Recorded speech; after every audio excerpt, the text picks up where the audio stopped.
Have you ever had your heart broke? I mean, we all go through it, right? And everyone says it gets better in time. The morning after being dumped, I never want to get out of bed.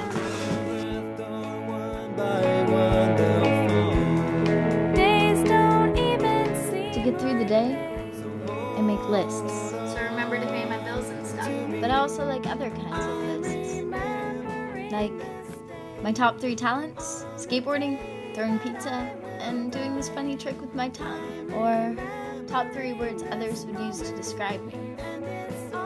Kind, gullible, and passionate. Then there were my top 3 greatest heartbreaks. There were a few things that might have made the list if they had lasted longer. There was the skinny pizza cook, the short skateboarder, and the part-time academic. No matter how many times I get dumped, I still keep hoping I'll find someone to love me for me. My 3rd greatest heartbreak is definitely a tie between the red-haired healer and the tattooed artist.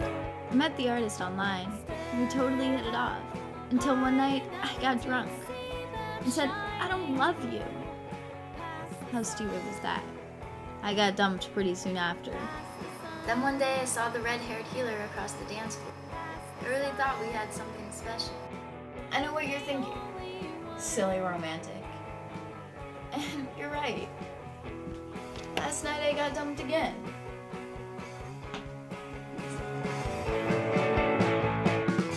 When I'm just about ready to give up, I think about a true love that spanned a lifetime. When I reflect on the day they got married, I have hope.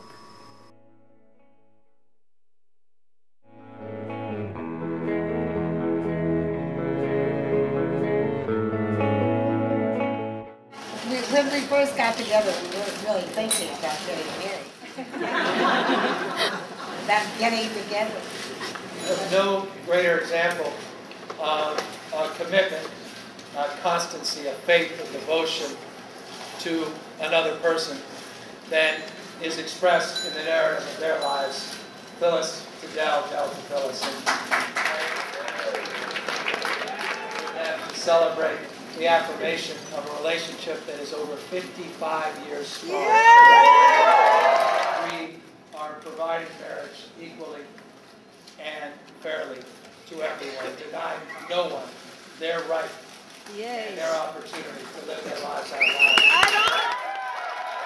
Days don't seem like days, days are galleries. Lean into a cloudless night. Days don't even seem like. I'm here today in protesting the passage of Proposition 8, which denies me the opportunity to marry the man I love. I can't see it any other way than discrimination, and so I've got to fight it. That's what this day is all about. It's just overcoming the obstacle of inequality and discrimination. So my 2nd grade love? With you, love. Asked her to marry me. I love you. She said no. Can you believe it? She said it's not legal. I told her I would dedicate the rest of my life to making it legal, just so she'd be my wife. We're not asking for anything, we just want equality. Because I want my mom to be able to get married. This isn't a special rights issue or anything like that. This is a human rights issue.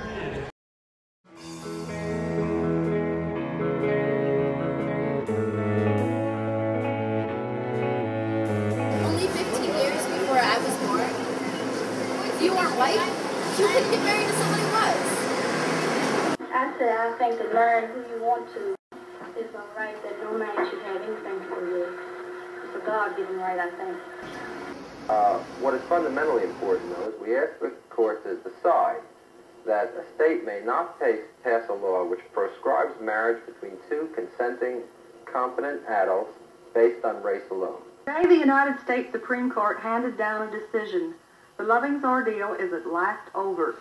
Richard and Mildred Loving have won the right to be man and wife, father and mother in the state of Virginia. Anti-miscegenation laws have been declared illegal not only in Virginia, but in all 16 states that have held such statutes.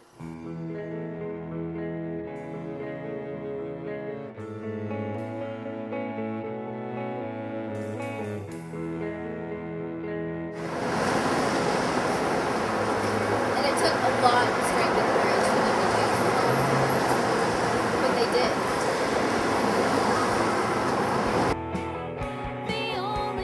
See, the thing is, number one on my list of greatest heartbreaks isn't even a person. I'm brokenhearted because I am not equal. But even if I fall asleep alone, I'll keep dreaming of my future. When the American dream will apply equally to me.